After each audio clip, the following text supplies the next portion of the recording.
On February the 2nd, I went into a coma, and the doctors basically said that these were my final hours.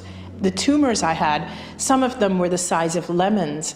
I had had cancer for 4 years and it had metastasized, so these tumors were all over my lymphatic system. So from the base of my skull, all around my neck, under my arms, my breasts, all the way down to my abdomen. And I had fluid in my lungs, so every time I lied down, I would choke on my own fluid. I wasn't absorbing food, so I became basically a walking skeleton. My muscles completely deteriorated.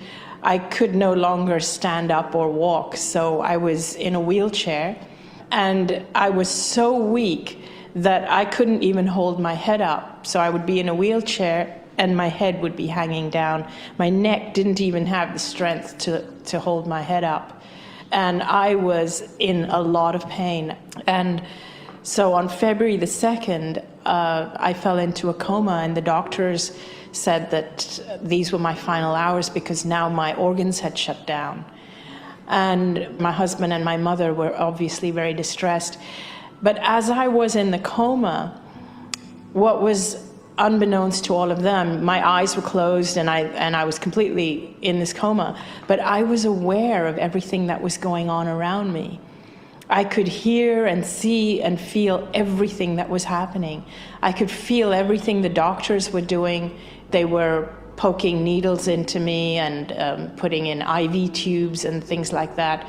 And my husband was by my bedside holding my hand. Not only could I hear what they were saying, it was like I could feel what they were feeling, like I was completely empathic to what they were feeling. And I could see and hear things that were beyond the room that my physical body was in. And I realized that I could even see my physical body. It was like I felt that I had become separate from my body. And it felt incredible. It felt just absolutely amazing. It was, for me, it was like the first time in years that I felt so amazing and so pain-free. The pain was gone, and I felt light. And I felt like I was really free and expanded. I also felt something which I can only describe as a feeling of unconditional love. And I know the word love has been overused, but it's the only word I can think of to describe what I was feeling, because it was like a euphoric kind of feeling. Like I felt like I suddenly realized that I don't have to do anything to prove myself. I don't have to do anything to feel that I deserve to be loved. I was loved just because I existed. And I don't remember ever feeling that way ever before in my life. And now I was no longer attached to my body, and here I was feeling this really incredible feeling of just like that I had a purpose, that I was loved and I was worthy. That's what I felt. This was happening to me in a hospital in Hong Kong, by the way. And I was aware that my brother, who was in India, was rushing to get on a flight to get to Hong Kong to see me before I died. And so in that awareness, I felt I needed to stay alive, at least until he got to me, because I knew that if I died before he got to me, he would be completely distraught and broken. So I knew that I had to stay alive at least until he got to me, at least until he had a chance to say goodbye. As I went deeper into the experience, I reached a point where I had the choice of whether to come back or not, because I reached a point where I encountered my deceased father. My father had died 10 years prior, and I felt that he was there to greet me, and he wanted me to know that it wasn't my time. But even though it wasn't my time to die, I still felt I had the choice. I could still choose to die if I wanted to. I wanted to stay there. I didn't want to come back. Being in that realm was so much better than being here, simply because I felt so incredible. And here I had this sick and dying body. So I couldn't see any good reason to come back into this body, because I was suffering, my family was suffering. So I really wanted to stay there. But in that time, I also experienced an incredible level of clarity. It was like I understood, I just completely understood how it was that I came to be at that point, in that hospital bed, in that moment, lying there, dying from end-stage cancer. I actually understood how every choice and every decision that I had made in my life, in every moment in time, had led me to that point. And I could see it.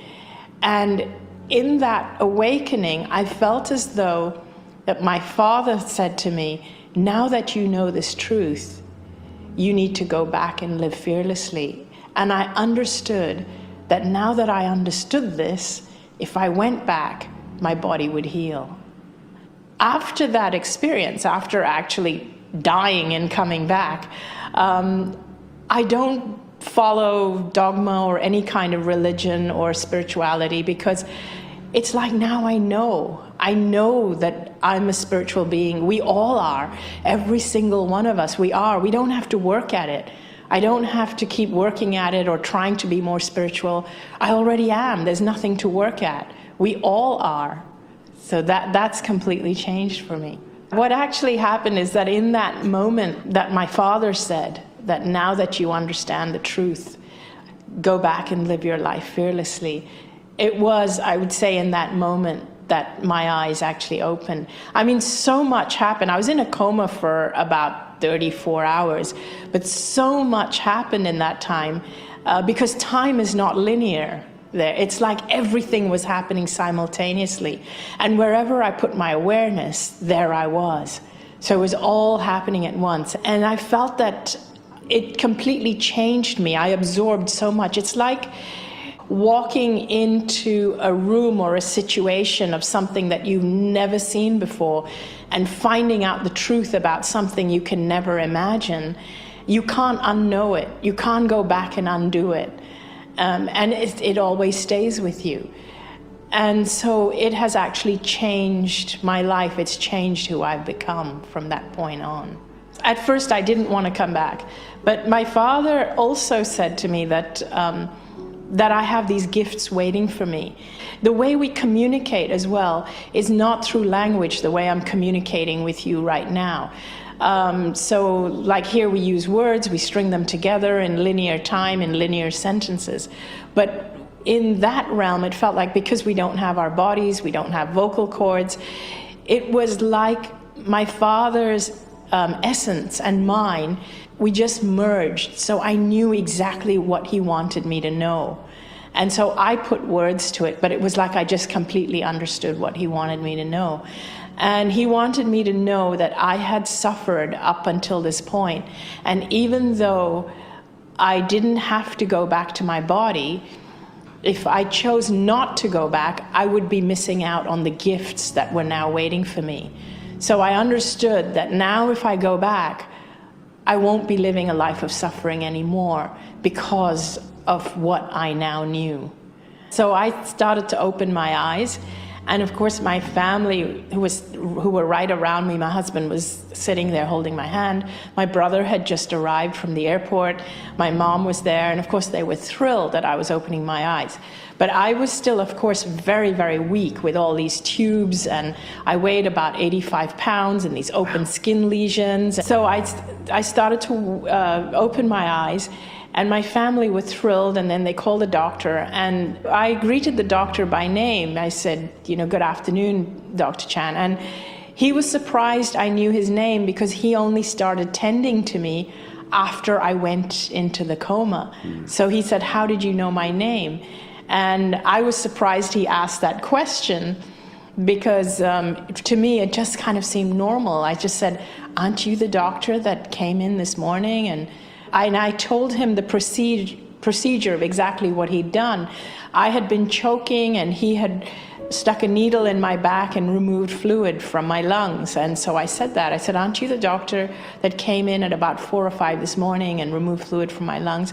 And he said, but you were in a coma when I did that. How do you even know I did that?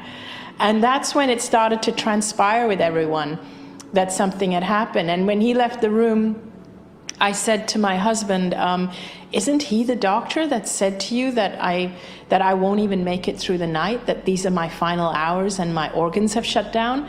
And my husband, Danny, said, how did you hear that? He didn't even say that in this room. He said it down the corridor.